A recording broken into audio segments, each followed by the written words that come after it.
Get ready to see how we can individualize and personalize your single player gaming experience. Welcome to MegaDev's video roundup of May 2019. Let's go.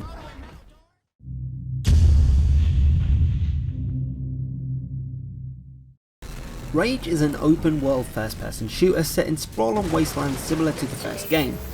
Players will be in possession of an assortment of lethal weapons, including the absurdly stylish wing stick. Although the original was developed by ID Software, development duties for this installment have passed to Swedish developer Avalanche Studios, who previously developed the 3 previous Just Cause games, which by the way, were the best 3 Just Cause games. The original post-apocalyptic shooter ended on a surprise cliffhanger that left dedicated fans clamouring for more, and they haven't received any resolution for 8 long years. Now, it's finally time. Rage 2 takes place directly after the first game, as an army of cyborg mutants emerge from their hiding holes and start laying waste to the, the wasteland. After selecting a male or female main character, with no character customization might I add, you're thrown right into the thick of its freakish horde attempts to wipe your home off the map. And that is as far as I'm going to go on the story. Guys, you need to play this, it's insane! The MTU offers 18 unique cheats and premium training codes, things like add-in money, unlimited ammo, no reload, frequently reload, no weapon overheat, God mode, and more. Anything you can think of to help individualize and personalize your single player gaming experience, the MTU's got you covered. First things first, Mortal Kombat is almost 30 years old. That's almost as old as I am. But it's always had that reputation of being that fighting game where you rip people's heads off, known more for its gore and violence than its actual gameplay.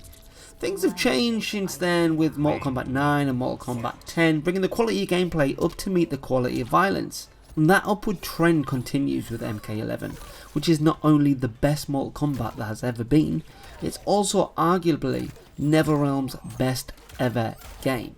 MK11 retains all of those unique mechanics that give the series its identity, and keeping its awesomely glorious, brutal fatality system in place. NetherRealm fighting games have always been the best at delivering story modes that are essentially the video game equivalent of absurd popcorn movies, and MK11 is again no exception to that rule.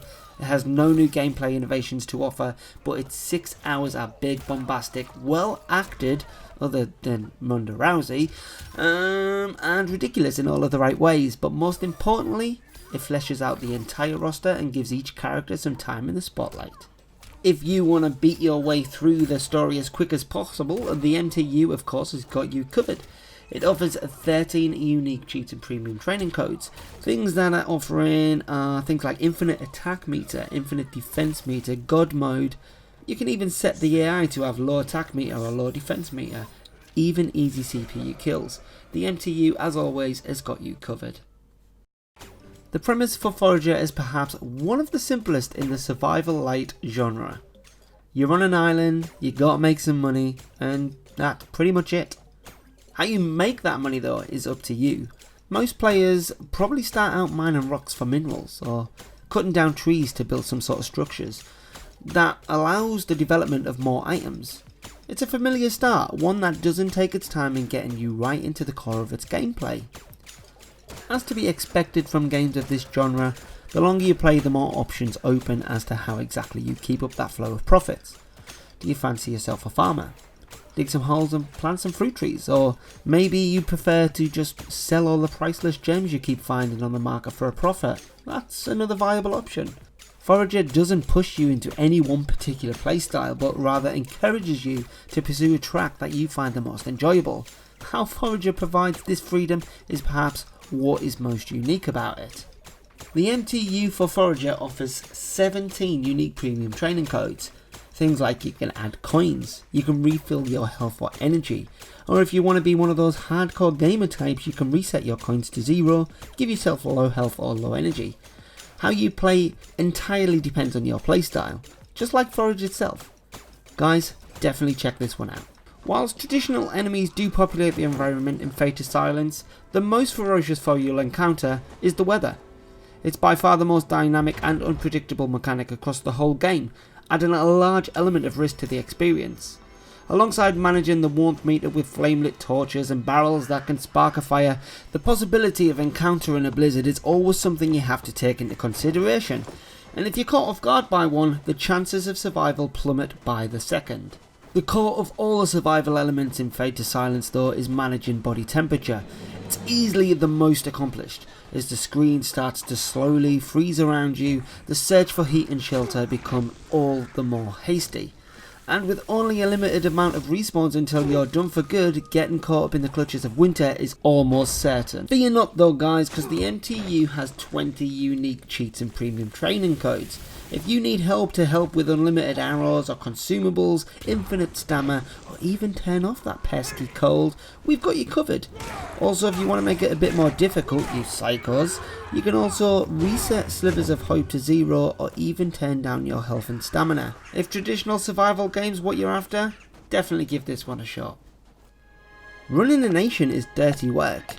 It requires bribery, blackmail, and occasionally spreading fear. Basically, it's like being a parent. Rome is Paradox's attempt to shake up the series' broad grand strategy formula with some features from the original Crusader Kings of Victoria. The concept is largely the same, this time uniting systems from the most recent games, yet Rome is more evolution than spin-off and more cohesive than a greatest hits compilation. Whilst you play a nation rather than individual, your empire will still be full of them. Ambitious, bickering aristocrats, all grasping at power and wealth. They belong to families of varying importance and can act as generals, politicians and researchers, and whilst you do have some control over them, they can push back in moments of unexpected autonomy. But these are essential to running the nation. But they're also constantly clogging up the works with their plots and personal armies. They have aged me, but I still love my terrible Roman children.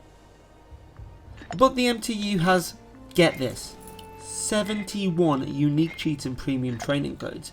Now I could go on listing all these, but seriously guys, just head over to the link in the description and check all these bad boys out. These things are really going to hinder your game or improve it, depending on what you guys want to do. That's the beauty of the MTU. Guys, that is it for this month's roundup. If you like this video, don't forget to smash that like button, and if you didn't like it, let us know in the comments below why, and we can aim to change that. Subscribe for more if you're not already, and hit that bell for instant notifications. And I'll see you guys in the next one. Ciao.